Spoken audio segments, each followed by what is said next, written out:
घा है ये, जो सारी उम्र जाने वाला नहीं। ये वो कलंक है जो कभी साफ नहीं होगा। दूसरी ओर हम वो हैं जो उस समय भी अभिव्यक्ति की आजादी की बात करते थे, फ्रीडम स्पीच की बात करते थे, फ्रीडम ऑफ प्रेस की बात करते थे, और आज भी उसके लिए खड़े हैं। और पिछली यूपीए सरकार में उस समय के इनके मंत्री कपिल सिब्बल जी ने ये तो आईटी रूल्स जो बनाकर लाए थे, तो उन्होंने तो उसको भी कुचलने की पूरी तैयारी की थी। भारतीय जनता पार्टी ने उस समय भी अभिव्यक्ति की आजादी, न्यू मीडिया के लिए और हमने प्रेस के लिए उस समय भी उठाया था। तो कम से कम मैं आपको विश्वास दिला सकता हूं कि हमारी सरकार में ये स्वतंत्रता, freedom of press, freedom of speech रहने ही वाली है।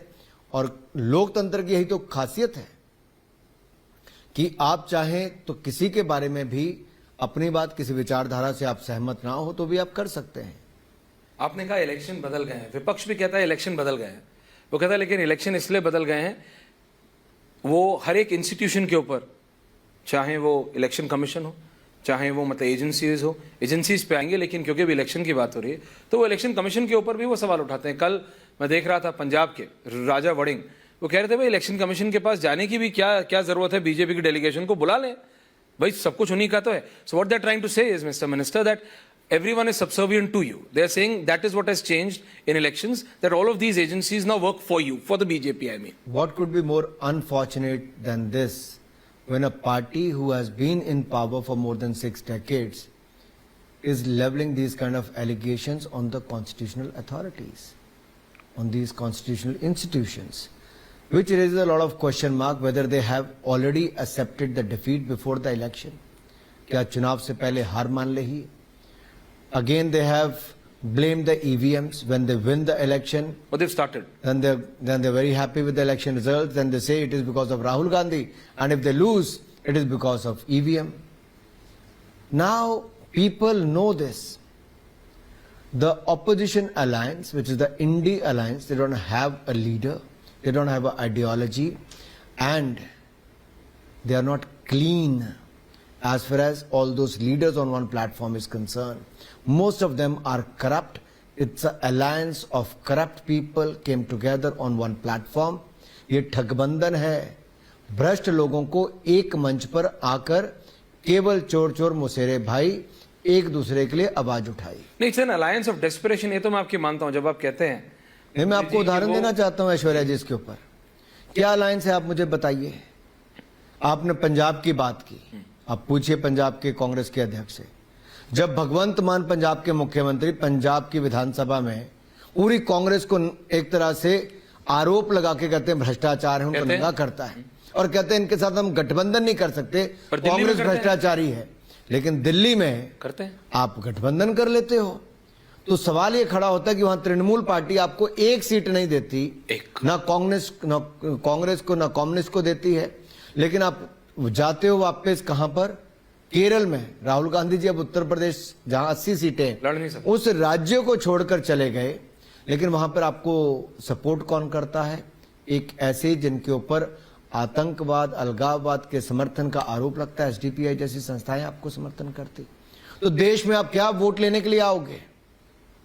क्या ऐसे संगठनों की आपको सहयोग चाहिए, समर्थन चाहिए, तब जाके आप कहीं वायनाड में जीत पाओगे?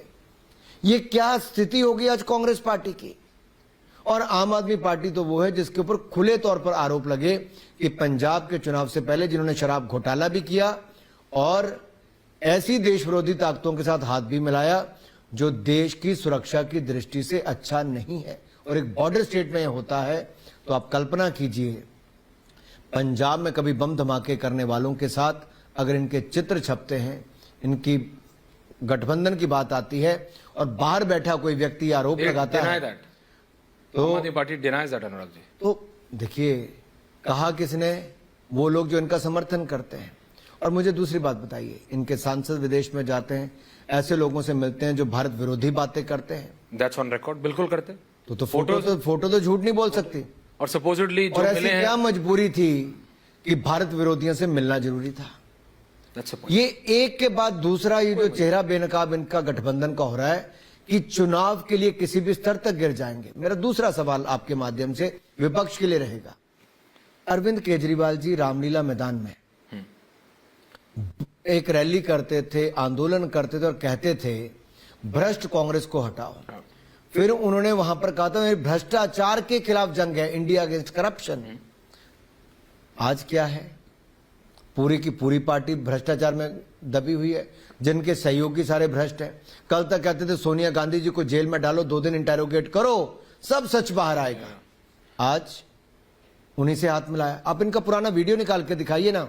अरविंद केजरीवाल ने कितने वीडियोस में कहा, अरविंद केजरीवाल ने कहा कि मैंने बड़ा मकान नहीं लेना, मैंने सिक्योरिटी नहीं लेनी, मैंने ये नहीं करना, मैंने ये नहीं लेना, मैंने वो नहीं लेना, वो सब है सब। लेकिन अब कहां पर? लेकिन क्योंकि आप आम आदमी पार्टी की बात कर रहे हैं तो आराम से, जब आम आदमी पार्टी जब शुरू हो रही थी, जब आपने वो रामलीला मैदान की बात की, तो सिर्फ सोनिया गांधी नहीं, लालू जी, लेट मुलायम सिंह यादव, जिनके सुपुत्र भी अखिलेश यादव भी वहां पे स्टेज पे थे।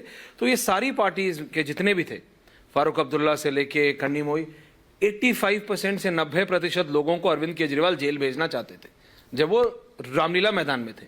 और आयरनी ये है कि ये सारे लोग एक साथ इसलिए आए क्योंकि जो आदमी इनको जेल भेजना चाहता था वो आदमी खुद जेल में है। और ये लॉन्च कर रही, सोनिया गांधी लॉन्च कर रही थी, लिटरली लॉन्च कर रही थी मिसेस अरविंद केजरीवाल को, सुनीता केजरीवाल को। Sunita Kejriwal was being launched from that podium. ये मैं इसी पार्ट पे आने वाला था कि एक और तो भ्रष्टाचारियों को इकट्ठा किया ही, परिवारवादियों को भी इकट्ठा किया। जो अरविंद केजरीवाल और इनके सांसद कभी लंबा लंबा भाषण देते थे, कश्मीर से लेके कन्याकुमारी तक गिनाते थे परिवारवादी पार्टियों को जी।